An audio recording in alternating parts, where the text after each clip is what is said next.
പെണ്ണുണ്ടെന്നേ പണ്ടാരു ചൊല്ലിയ മുഞ്ചുണ്ടെന്നേ ചിക്കന്റെ വാക്കില് അമ്പുണ്ടെന്നേ കണ്ണാലെ പെയ്യണ അമ്പുണ്ടെന്നേ. പ്രളയാർദ്രം.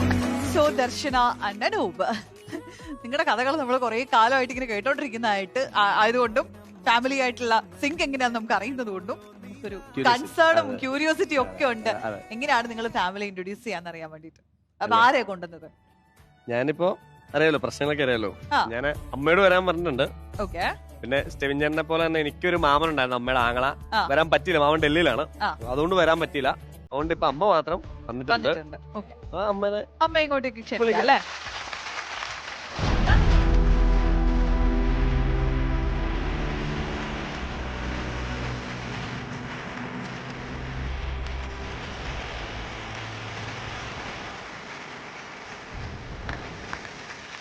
പേടിച്ച് മറ്റേ സ്റ്റേജ് മത്സരത്തിനൊക്കെ വരുന്നത്.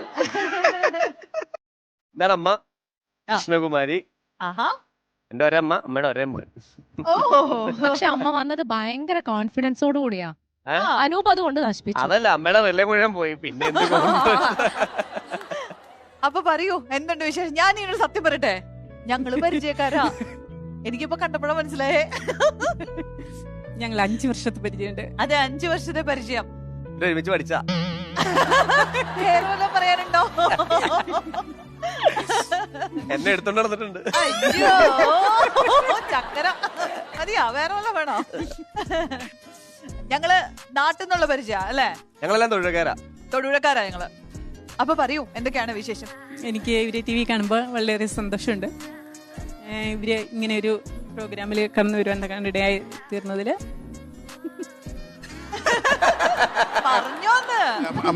അമ്മയുടെ ഒരു സ്ട്രഗിളും ഈ പറഞ്ഞ പോലെ ഒരുപാട് കാര്യങ്ങള് അനുഭവം ഇവിടെ പറഞ്ഞിട്ടുണ്ട്. അപ്പൊ അതുകൊണ്ട് ഞങ്ങളുടെ മനസ്സിൽ അമ്മയെ കുറിച്ചൊരു രൂപം ഉണ്ടായിരുന്നു. അത് വലുതായിട്ട് മാറിയിട്ടില്ല, ഏറെക്കുറെ അതിനോടൊക്കെ അതിനൊക്കെ നന്നായിട്ട് ആരോഗ്യം കീപ്പ് ചെയ്യുന്നുണ്ട്. ഇങ്ങനെ എപ്പോഴും അമ്മയ്ക്ക് കണ്ടപ്പോ മനസ്സിലായല്ലോ ആരുടെയാണ് ആരോഗ്യം എന്നുള്ളത്. പിന്നെ അമ്മ ഞാനിത് കാരണം പറഞ്ഞത് ഭയങ്കര എന്നാ പറയണ്ടേ, അനൂപ് ഇവിടെ ഒരുപാട് നമ്മുടെ കണ്ണു നിറയ്ക്കുകയും നമ്മളെ ഒരുപാട് വിഷമത്തേക്ക് കൊണ്ടുപോവുകയും പിന്നെ ഇവരുടെ ഒരു കല്യാണമൊക്കെ ഞങ്ങൾ ഇവിടെ നടത്തി കൊടുത്തായിരുന്നു.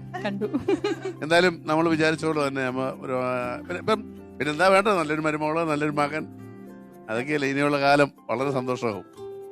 പക്ഷെ അനൂപ്, ഞാൻ ഒരു കാര്യം പറയട്ടെ, എനിക്ക് എന്റെ മനസ്സിനൊരിത് പറയാണ്, ഞാൻ ഇവിടെ മിസ് ചെയ്യുന്നത് ദർശനയുടെ പാരന്റ്സിനെയാണ്. ഞാൻ ഭയങ്കരമായിട്ട് ഞാൻ ആഗ്രഹിച്ചു എല്ലാവരുടെ വീട്ടിൽ നിന്ന് ഇങ്ങനെ വരും എന്ന് പറയുമ്പോൾ ഞാൻ ദർശനയുടെ ആ ഒരു ടൈമാ ഞാൻ ഇങ്ങനെ വെയിറ്റ് ചെയ്തുകൊണ്ടിരുന്നത്. ദർശനയുടെ വീട്ടിൽ നിന്ന് വരുമോ. പക്ഷെ അനൂപ് പറഞ്ഞു അനൂപിന്റെ അമ്മ വന്നത് സന്തോഷമില്ല എന്നല്ല കേട്ടോ, സന്തോഷ. പക്ഷെ ഞാൻ ഒരുപാട് ആഗ്രഹിച്ചു ദർശനയുടെ വീട്ടിൽ നിന്ന് ഒരാളെങ്കിലും ഒന്നും. അതെ, ഞാനും ഏറ്റവും കൂടുതൽ ആഗ്രഹിച്ച ഒരു കാര്യമാണ് ഇവര് തമ്മിൽ ഒന്നിക്കണം. കല്യാണം ഞാൻ അമ്മയോട് പറഞ്ഞ സമയത്ത് അമ്മയ്ക്ക് സ്വാഭാവികമായിട്ട് എല്ലാ വീട്ടിലും എതിർപ്പൊക്കെ ഉണ്ടായിരുന്നു കേട്ടോ. അപ്പൊ അമ്മയും പറയാം പോകണം, സംസാരിക്കണം എന്ന് പറയും. കാരണം എനിക്ക് ഫാമിലി അറ്റാച്ച്മെന്റ് എനിക്ക് അത്ര അറിയത്തില്ലായിരിക്കും, പക്ഷെ എന്നെ കൂടി കൂടുതൽ അറിയാവുന്ന ഇവർക്കാണ്. അമ്മയ്ക്ക് ഇവരും 3 മക്കളാണ്, ഇവരും 3 മക്കളാണ്. അപ്പൊ എന്നെ കൂടി കൂടുതൽ അറിയാം. അപ്പൊ അതുകൊണ്ട് ഇവർക്ക് ആഗ്രഹമായിരുന്നു. ഞങ്ങൾ തമ്മിൽ സംസാരിക്കാറ് കൂടുതൽ. അപ്പൊ അമ്മ എപ്പോഴും പറയും പുള്ളിയോട്, ഞാൻ അറിയത്തൊന്നുമില്ല പറയുന്ന കാര്യം, പക്ഷെ പുള്ളിനെ മാറ്റി നിർത്തി പറയും അവളെ കൊണ്ടുപോകണം, അവൾ ഒരുപാട് വിഷമിക്കുന്നുണ്ട്. അമ്മയാണ് കൂടുതൽ ഞാൻ വിഷമിക്കുന്ന കാണുന്നത്. അമ്മയാണ് എന്റെ കൂടെ എപ്പോഴും ഉണ്ടാവാറുള്ളത്. ഞാനിവിടെ ആദ്യമായിട്ട് വീട്ടിൽ വിട്ടത് അമ്മ നിർബന്ധം പിടിച്ച് വഴക്കിട്ടിട്ടാണ്. എപ്പൊ കയറി വന്നാലും നീ അവളെ വീട്ടിൽ ശല്യം വരുന്നത്. അങ്ങനെ ശല്യം കിട്ടണം ഇവിടെ. ഞാൻ കല്യാണം കഴിഞ്ഞിട്ട് ഒരു 1.5 വർഷം കഴിഞ്ഞ് 2 വർഷം കഴിഞ്ഞ് ഇവിടെ ആദ്യമായിട്ട് ഇവിടെ വീട്ടിലേക്ക് വിടുന്നത്. അത് എനിക്കറിയില്ല, എന്തോ എനിക്ക് കിട്ടിയ നല്ലൊരു അനുഗ്രഹം, എനിക്ക് നല്ല അമ്മായിയമ്മയെ കിട്ടിയെന്നുള്ളതാണ്. ഇവിടെ ഈ പങ്കെടുക്കുന്ന എല്ലാവർക്കും ഒരു പരിധി വരെ അങ്ങനെ തന്നെയാണ് കിട്ടിയേക്കുന്നത്. എനിക്കൊന്നൊരു തമിഴിലെ വിക്രമൻ സിനിമ പോലെയാണ്, വില്ലന്മാരേ ഇല്ല. അതായത് എല്ലാം നല്ല മനുഷ്യരാ. അതൊരു ഭയങ്കര, ഞാൻ ആദ്യമായിട്ട് അങ്ങനത്തെ ഒരു കൊള്ളാം, നല്ലതാണ്. അതിന്റെ ഒരു പോസിറ്റീവ് ഞങ്ങൾക്കുണ്ട്. പിന്നെ ആകപ്പാടെ അത് പറയുന്നില്ലേ,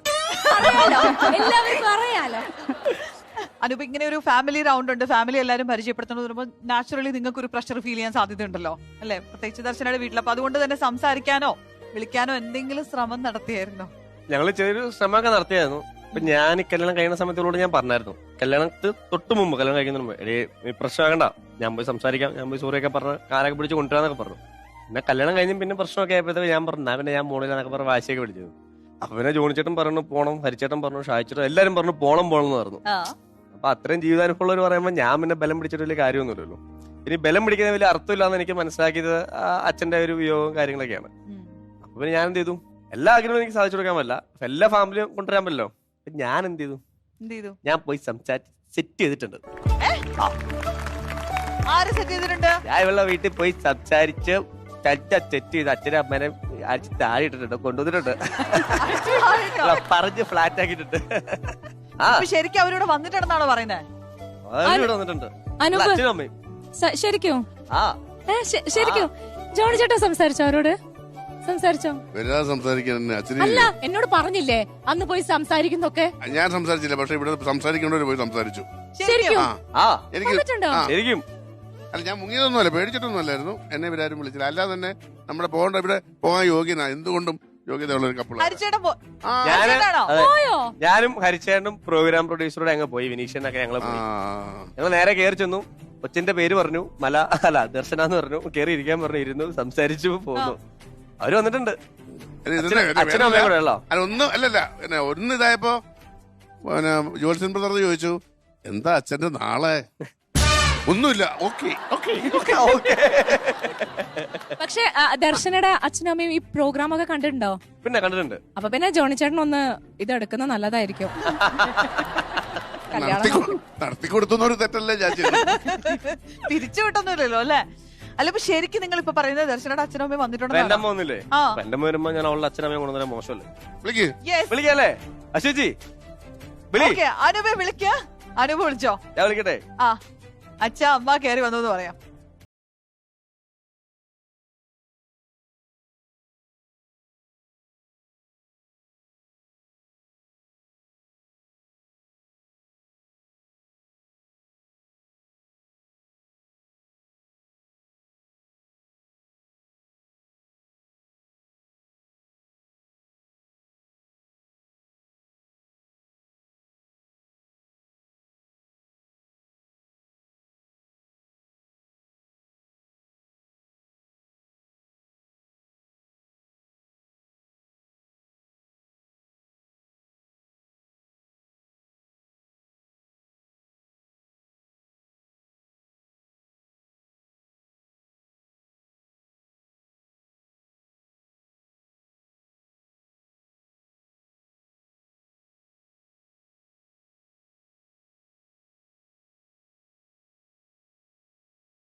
ഒരുപാട് സന്തോഷം ആൻഡ് ഒരുപാട് നന്ദി നമ്മുടെ ഈ ഒരു ഫ്ലോറിലേക്ക് വരാൻ മനസ്സ് കാണിച്ചതിന്. എല്ലാവരും കണക്കൂട്ടുന്നത് ഭീകര ജീവിയായിട്ട് തന്നെയാന്ന് തോന്നുന്നു.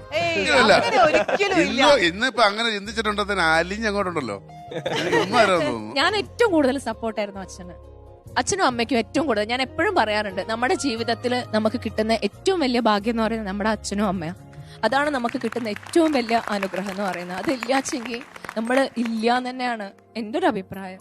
എനിക്ക് പറയാനുള്ളത് എന്താന്ന് പറഞ്ഞാൽ, ഇവർക്ക് ഇവരങ്ങനെ ഒരു തെറ്റ് ചെയ്തു, പക്ഷെ അതിന് ശേഷം ഈ അച്ഛനും അമ്മന്റെയും ഗതി എന്താണെന്നുള്ളതിനെ കുറിച്ച് ഇവരാരെങ്കിലും ഒരാളെങ്കിലും അത് ചിന്തിക്കുന്നുണ്ടോ? അവര് എന്തായിപ്പോയെന്ന് പോലും ആരും അന്വേഷിക്കാറില്ല. അതുകൊണ്ടുണ്ടാവുന്നൊരു ബുദ്ധിമുട്ട്. ഞാൻ ജീവന തുല്യം സ്നേഹിച്ചാണ് എൻ്റെ മക്കളെ. അത് നിസാര ദിവസത്തിൻ്റെ ഉള്ളിൽ നിന്ന് നമ്മളെ കയ്യിൽ നിന്ന് പോവാണ്. അപ്പോൾ ആ ഒരു വിഷമം ഇതിലിരിക്കുന്ന എല്ലാവർക്കും കുറെ അനുഭവങ്ങളുള്ള ആൾക്കാരാണ്. പക്ഷെ ഞാൻ എൻ്റെ മക്കളെ സ്നേഹിക്കുക എന്ന് പറഞ്ഞാൽ ഞാൻ അവർക്ക് വേണ്ടി ജീവിക്കുന്ന ഒരു വ്യക്തിയാണ്. അനാവശ്യമായ ഒരു പരിപാടികളിലും ഒരു ചെമ്മാടത്തരവും കാണിക്കാതെ ഇവരെ മാത്രം നോക്കി ജീവിച്ച ഒരാളാണ് ഞാൻ. ആ എനിക്കുണ്ടായ ഷോക്ക് ഇപ്പോഴും എനിക്ക് മാറ്റാൻ അത് വിശ്വസിക്കാൻ കഴിയാത്തൊരു കണ്ടീഷനാണ്. നിങ്ങളെല്ലാവരും പറഞ്ഞതിൻ്റെ പേരിൽ ഞാൻ ക്ഷമിച്ച് അതങ്ങ് വിട്ടതാണ്. അച്ഛാ, ക്ഷമിക്കുന്ന സ്നേഹം അത് നിലനിൽക്കും. നമ്മൾ ആർക്കും വേണ്ടി ചെയ്യും. എനിക്ക് 2 പെൺകുട്ടികളാ. നാളെ ഒരു പക്ഷേ ഇതൊക്കെ ഞാൻ ഫേസ് ചെയ്യേണ്ടി വരും. പക്ഷെ നമ്മൾ എത്രത്തോളം ക്ഷമിക്കുന്നു, വിട്ടുവീഴ്ച ചെയ്യുന്നു. പിന്നെ ഒരു മോശക്കാരനല്ല, നല്ല ഒന്നാമതൊരു ആഞ്ചുകുട്ടിയല്ലേ കിട്ടിയിരിക്കുന്നത്. അതിന് പറഞ്ഞില്ല, അത് അവരെ നമ്മൾ മോശമാക്കിയിട്ടോ മറ്റുള്ള രീതിയിലൊന്നും അല്ല.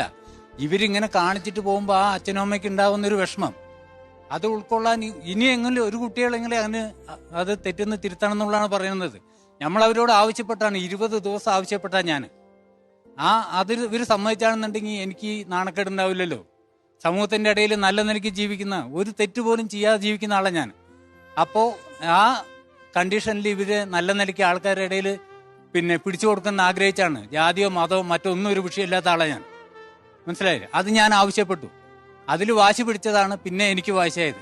ഞാൻ ക്ഷമിച്ചത് കൊണ്ടാ ഇപ്പോഴും ഈ ഫ്ലോറിൽ ഇവർ നിൽക്കുന്നത്. ഞാൻ ക്ഷമിച്ചത് കൊണ്ടാണ്. അല്ലെങ്കിൽ ഒരിക്കലും നിൽക്കാൻ കഴിയില്ല എന്നുള്ള കാര്യം ഒരാളും എനിക്ക് പറഞ്ഞു തരേണ്ട കാര്യമില്ല. ഞാൻ തന്നെ ക്ഷമിച്ചതാണ്. ഇവളെ ഞാൻ അത്രയ്ക്ക് വിശ്വസിച്ചു പോയി. അച്ഛന് മോശം ഉണ്ടാകുന്ന രീതിയിൽ ഞാൻ പെരുമാറില്ലാന്ന് ഇവൾ എന്നോട് പറഞ്ഞു. പിന്നെ എൻ്റെ മക്കള് മറ്റുള്ളവരൊക്കെ പറഞ്ഞ് ഞാൻ പിന്നെ വിശ്വസിച്ചില്ല. അവളെന്നെ ചതിക്കില്ല എന്നുള്ളതാണ് ആ സ്റ്റേഷനകത്ത് കയറിയിട്ട് ഇവളെ ഇറങ്ങിപ്പോവോളം എൻ്റെ മനസ്സിലുണ്ടായിരുന്നത്. ആ പ്രതീക്ഷയിലാണ്. അവിടെ തെറ്റിയപ്പോഴാണ് ഞാനേ തെറ്റിപ്പോയി എന്നുള്ളതാണ് പറയുക.